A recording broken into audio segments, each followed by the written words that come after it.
கர்த்தருடைய பரிசுத்த நாமத்திற்கு மகிமை உண்டாவதாக. இந்த காலைவெளியில் உங்களை எல்லாம் சந்திப்பதில் மிகவும் மகிழ்ச்சியாக இருக்கிறது. தேவன் இந்த ஒரு நாளை கூட தேவன் நமக்கு கூட்டி கொடுத்த குறிப்பைக்காக கொடான கூட நன்றி. இன்று தேவன் நமக்கு கொடுக்கும் வார்த்தை சங்கீதம் 22வது அதிகாரம் 24வது வசனம். உபத்திரப்பட்டவனுடைய உபத்திரவத்தை அவர் அற்பமாய் எண்ணாமலும் அருவருக்காமலும் தம்முடைய முகத்தை அவனுக்கு மறைக்காமலும் இருந்து தம்மை நோக்கி அவன் கூப்பிடுகையில் அவனை கேட்டருளினார். ஹல்லேலூயா. நம்ம உபத்திரவப்படுகிறத வேதனைப்படுகிறத பார்த்து ஆண்டவர் மனதுருகி நம்மளுடைய ஜெபத்தை கேட்கிறவராக இருக்கிறார். நம்ம ஒரு சிலர் நினைக்கிறது உண்டு, நான் படுகிற பாடுகளை ஆண்டவர் பார்க்குறாரா இல்லையா, நான் இவ்வளோ கஷ்டப்படுறேனே, இவ்வளோ உபத்திரப்படுறேனே, இவ்வளோ அவமானப்படுறேனே, ஆண்டவர் ஏன் என்னுடைய வேதனையை அவர் பார்க்குறதுன்னு நீங்கள் நினைக்கலாம்.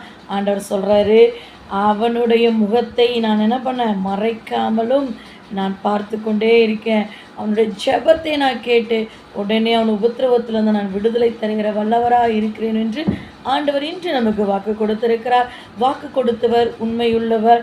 நீங்கள் எவ்வளோ பெரிய பிரச்சனைகளை காணப்பட்டிருந்தாலும் தேவனுடைய சமூகத்தில் அர்ப்பணிங்க. எந்த மனிதனிடத்தில் அல்ல, தேவனுடைய சமூகத்தில் உங்களுடைய கஷ்டங்களையும் பாடுகளையும் கண்ணீர்களையும் தேவனுடைய சமூகத்தில் சிந்தும் போது நிச்சயமாக தேவன் அதுக்கு பதிலை தர வல்லவராக இருக்கிறார். இன்று நமக்கு வாக்கு கொடுத்திருக்கிறார்.